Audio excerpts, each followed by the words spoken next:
Hello everyone, welcome back to Potty Plant Entertainment. My name is Chris, and in case you don't know, I review movies and I rank them on a scale of 0 to 100 in increments of 5. Today we are going to be talking about one of the greatest movies ever made, Schindler's List. Schindler's List was released in 1993 and it stars Liam Neeson, Ben Kingsley, and Ralph Fiennes. It was directed by Steven Spielberg and it was produced by Kathleen Kennedy. And this movie tells the story of a man named Oskar Schindler. This is based on a true story. This takes place during World War II in Poland during the Holocaust. And Liam Neeson plays Oskar Schindler, who is an industrialist who is also a Nazi. And as the movie goes on, he begins to really realize how wrong the Holocaust is. And so he starts hiring workers to work in his factories so that they don't get exterminated. And this movie tells a real life story of that man who saved 1,100 Jews by 11 to 1,200 Jewish people. I forget the number. By hiring them to work in his factory so that they wouldn't get exterminated at places like Auschwitz. Really, a very powerful movie. This movie is like, it's one of the top 10 movies on IMDb. I think this is like tied for like number 4. I think it sits at number 6. This is really a masterwork of film. This is arguably Steven Spielberg's best movie. I don't think it's his best movie. I would prefer to watch Raiders of the Lost Ark, but that's because this isn't a very rewatchable movie. This is a very sad but realistic movie. This really shows you what the Holocaust was. And it's really emotionally powerful in that way. The performances in this movie are amazing. Just amazing. Liam Neeson and Ben Kingsley were very, very good in this movie. They both got nominated for Oscars for it. They were just so good throughout the movie. And Liam Neeson gets better and better throughout the movie as his character arc progresses, because he has a very good character arc in this movie, and it's personally one of my favorite characters. How he starts out where he's just hiring people because he just wants to make money. That's all he does. He's just hiring all these Jewish people to make pots and pans so he can make money. He doesn't really care that much about them. And even a woman comes to him at some point in the film, and she's like, "Can you please hire my mom and dad to work in your factory so that they don't get exterminated?" And he's like, "Well, do they have any skills in this?" And she's like, "No." And he's like, "Well, why are you asking me this? Like, I'm not a charity business. I'm here to make money." And as the movie goes on, he really starts to see what he has the power to do. And at the end of the movie, he gives this monologue where he regrets not doing more. And it's such a beautiful and powerful, impactful scene, and he's so good in that scene. It's one of my favorite movie scenes ever, is that beautiful monologue he gives at the end of this movie, talking about how he wishes he had done even more. And the people around him are like, "No, man, you did so much.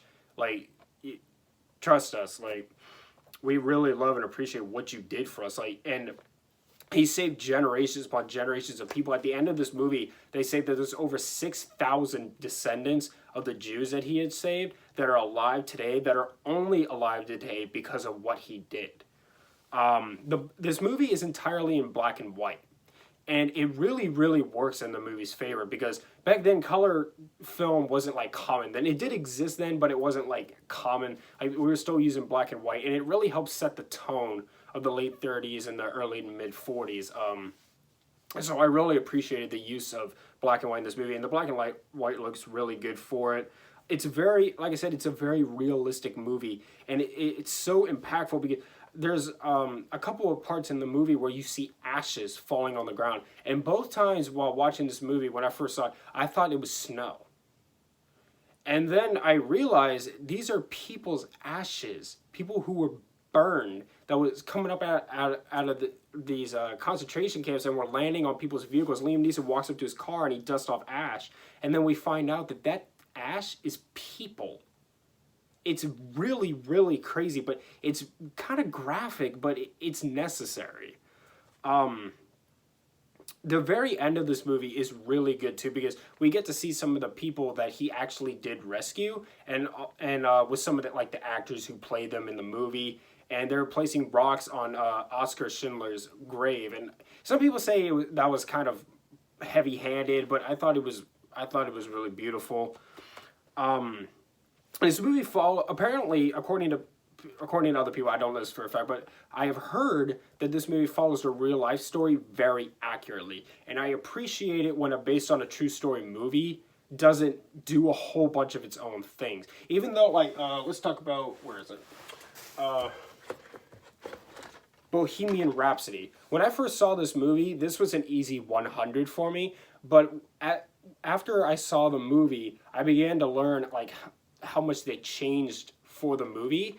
And I thought about, well, they didn't have to change this because they could have stuck with the real thing and it would have been just as good. So I don't like it when movies unnecessarily change things for the movie, when like the real life event is just as good. And you could tell the real life event was just as entertaining as anything else they could have come up with in this movie. So I've heard that this is very, very accurate. Not completely, but very accurate to the real story. Get that back in. Okay. This movie has a lot of subplots in it, and you don't learn anybody's name other than like the main leads of the film. But the subplots, I mean, you do, but it's not like you're gonna remember them. The subplots in this movie are they're just as good as like anything in the movie that contains Liam Neeson, because all these subplots are disconnected. There's a lot of disconnected scenes in this movie that just have nothing to do with each other, but it's just so well written and so well directed that most of the time when you watch a movie, subplots are kind of annoying, but not this movie. All the subplots are just as amazing as like the main storyline. This movie teaches us harsh lessons. Like, the best one I can think of is when Liam Neeson is talking to Ralph Fiennes, who Ralph Fiennes plays a real person as well. He plays a real Nazi agent who was very cruel and who shot people in the head just for the fun of it. And he was a real person, and after the war, he was hanged for crimes against humanity. And so Liam Neeson's talking to Ralph Fiennes in this movie, and he's telling him about what power really is. And he's like, these people fear us because they know we could just kill them. And he's like, no, power is really where you have the ability to kill someone, but you grant them forgiveness. And it's something that you don't really think about often, but it really resonates with you. This movie really it's a work of art, without a doubt. This is one of the, filmmaking is considered art in general, but I don't think very many people look at this movie and consider it art. You know what I mean? Because it's Jaws the Revenge and it's terrible.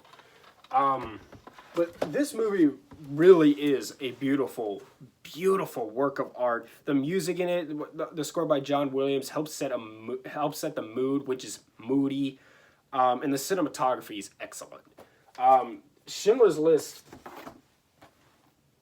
is a movie that I don't think I will ever forget. And I don't think, after you watch it one time, I think the thing's coming out. After you watch it one time, it will really resonate with you. It's an incredible movie. It is one of Spielberg's best, and it, of course, deserves a 100. Thank you so much for watching. Subscribe to Pilot Planet Entertainment for more, and hit the like button. Leave me review suggestions down in the comments down below. Follow me on Instagram at Pilot Planet Entertainment for channel updates, and much love.